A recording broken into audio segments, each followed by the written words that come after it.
របៀបនៅក្នុងការផុសវីដេអូ YouTube ឲ្យមានអ្នកមើលច្រើនតោះអូខេកុំឲ្យអ្នកទាំងអស់គ្នាចាំយូរគឺខ្ញុំនឹងប្រាប់វិធីសាស្ត្រដើម្បីនៅក្នុងការផុសវីដេអូសតនៅក្នុង YouTube ឲ្យមានអ្នកមើលច្រើនជាដំបូងអ្នកទាំងអស់គ្នាទៅចូលមកកាន់ YouTube អូខេរងចាំបន្តិច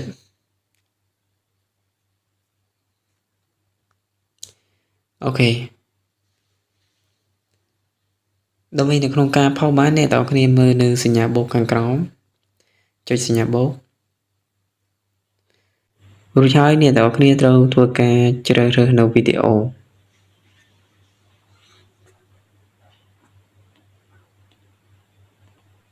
យើងធ្វើការជ្រើសរើសវីដេអូ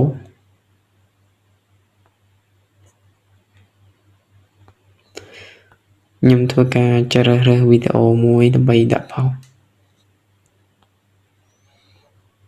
អូខេ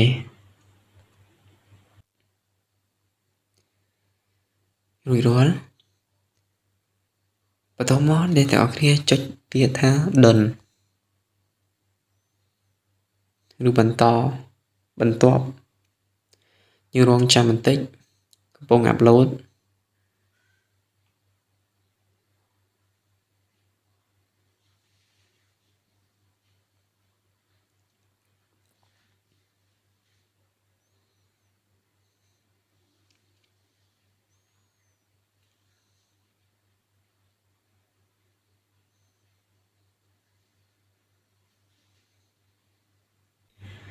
អូខេ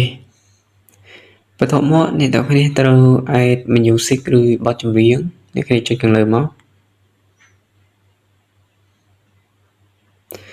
អ្នកទាំងគ្នា search ពាក្យមក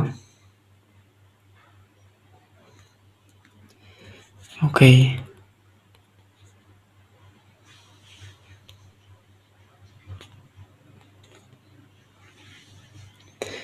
សម្រាប់ភ្លេងគឺខ្ញុំជ្រើសភ្លេងនេះណារួចចុចសញ្ញាព្រួយ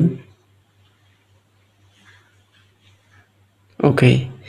បន្ទាប់មកយើងចុចសញ្ញាគ្រីស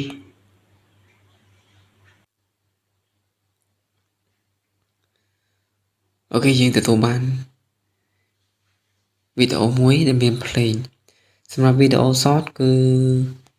គេអត់គិតទៅលើ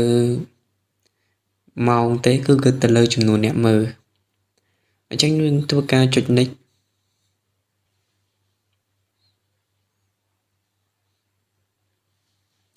អូខេមកដល់កន្លែងនេះគឺខ្ញុំចង់ប្រាប់អ្នកទាំងអស់គ្នាមួយសម្រាប់វីដេអូ post short អញ្ចឹងអ្នកទាំងអស់គ្នាត្រូវគួរតែ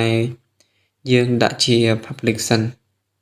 នៅពេលដែល upload វីដេអូរួចអ្នកទាំងអស់គ្នាទុករយៈពេល1ម៉ោងទៅ2ម៉ោងចាំផុសក៏បានឬអាច24ម៉ោងចាំផុសក៏បានដែរអញ្ចឹងខ្ញុំដាក់ caption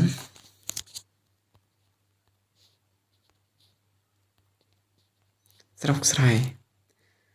អូខេខ្ញុំធ្វើការចុចកន្លែងនេះតិចអូខេកន្លែងនេះគឺខ្ញុំដាក់តែប៉ុណ្្នឹងទេសម្រាប់កន្លែងយើងដាក់ជាកន្លែងនេះគឺយើង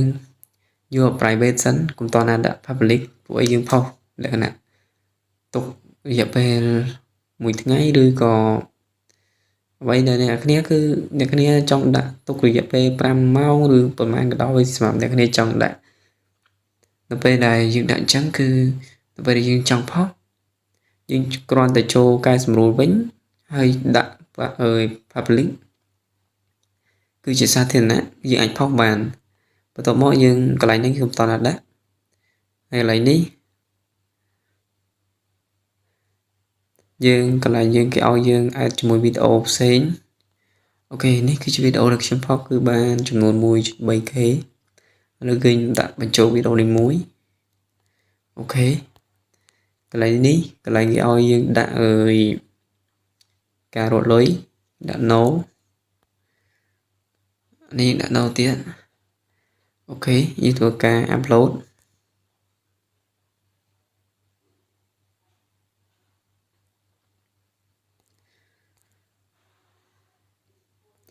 អូខេខ្ញុំនឹងចូលឲ្យអ្នកគ្នាមើលវីដេអូរបស់ខ្ញុំ អូខេនេះគឺជាវីដេអូរបស់ខ្ញុំដែលខ្ញុំបានផុសមានចំនួនមើល KK ដែរអ្នកនរគ្នានេះជាវីដេអូដែលខ្ញុំត្រៀមនឹងបើកជាសាធារណៈនៅប្រហែលជាពេលថ្ងៃប្រហែលជាថ្ងៃស្អែកគឺខ្ញុំនឹងបើកផុសជាសាធារណៈនេះគឺខ្ញុំបានដាក់ចំនួន11ម៉ោងហើយជា private 11ម៉ោងហើយនេះជាវីដេអូផ្សេងៗទៀតអូខេយើងរងចាំបន្តិចអូខេនៅពេលដែលអ្នកទាំងអស់គ្នាចង់ធ្វើការដាក់ឲ្យ public វិញអ្នកគ្នាគ្រាន់តែចុចសញ្ញានេះចុច3ហ្នឹងខាងហ្នឹងរួចហើយចុច edit រួចអ្នកគ្នាបំពេញកន្លែងនេះបន្តិចយើង add ទៅអានេះគឺកម្រងវីដេអូយើងដាក់ធម្មជាតិអូខេបន្ទាប់មកអ្នកគ្នាចង់ដាក់ជាសាធារណៈអ្នកគ្នាចុចកន្លែងហ្នឹងវិញមកហើយចុចកន្លែង public វិញមកហើយចុច save គឺយើងផុសជាសាធារណៈប៉ុន្តែគឺខ្ញុំអត់ទាន់ផុសទេគឺខ្ញុំមានម៉ោងកំណត់